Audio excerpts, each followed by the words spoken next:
On va maintenant voir ensemble comment, créer une campagne dans Eva et réaliser une première évaluation.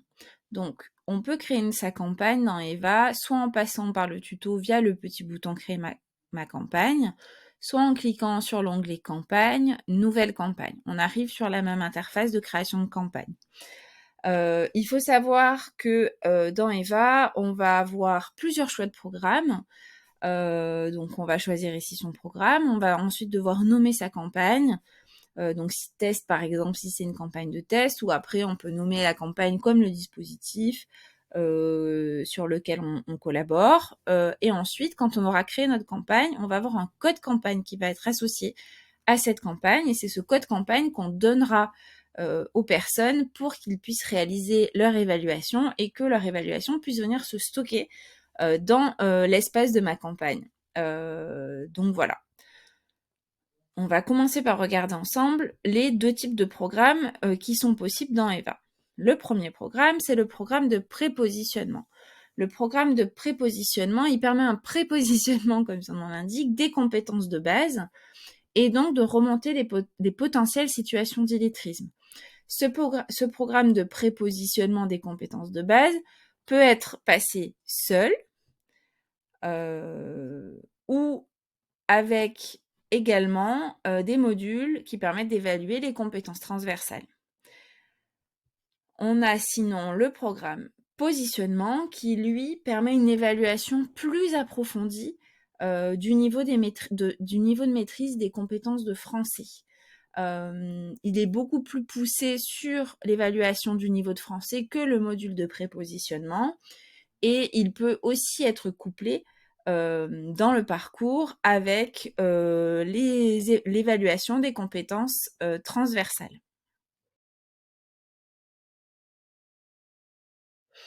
Alors regardons maintenant un peu plus en détail ces deux parcours. Le premier, donc, c'est le parcours prépositionnement qui vous est proposé, pour lequel vous avez 3 choix.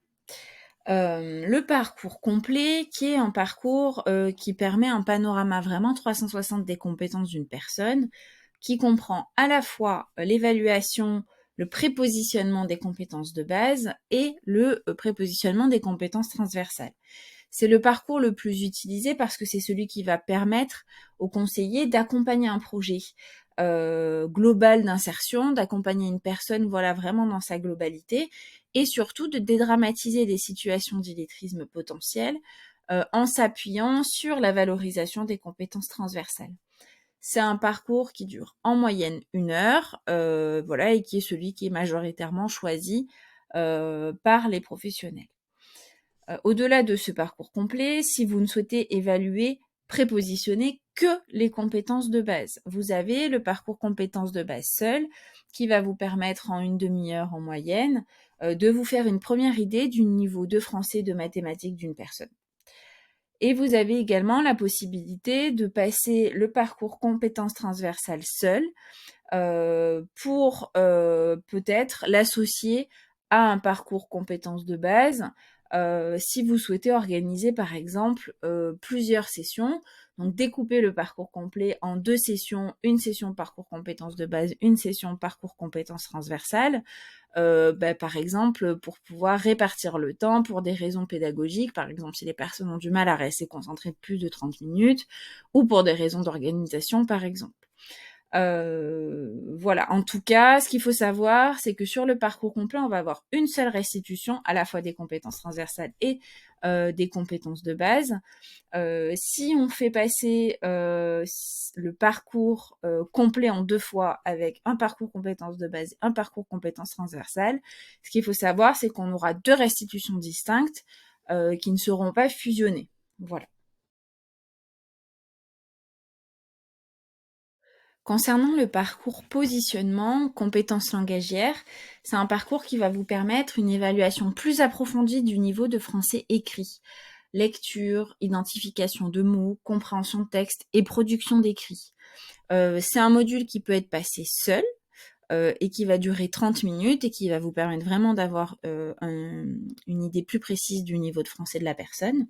ou qui peut également être associé avec le parcours compétences transversales pour bénéficier d'un panorama plus complet et accompagner la personne vers l'insertion ou dédramatiser également une situation d'illettrisme.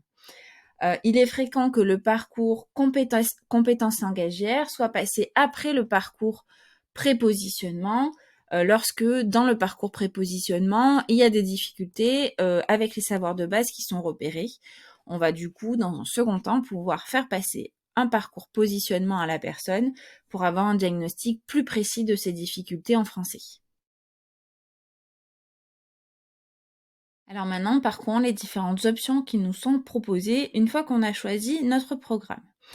Donc, il y a des options qui peuvent être rajoutées ou enlevées à ces différents programmes selon l'intérêt qu'elles ont pour vous et le temps dont vous disposez. La première option, c'est ce qu'on appelle plan de la ville et qui est un module de prise en main qui permet de vérifier que les bénéficiaires vont savoir faire les manipulations de base avec l'outil informatique. Donc le clic souris, le glisser-déposer, etc. Et qu'ils soient en mesure, en capacité de passer un test via un outil numérique sans que les résultats soient trop biaisés.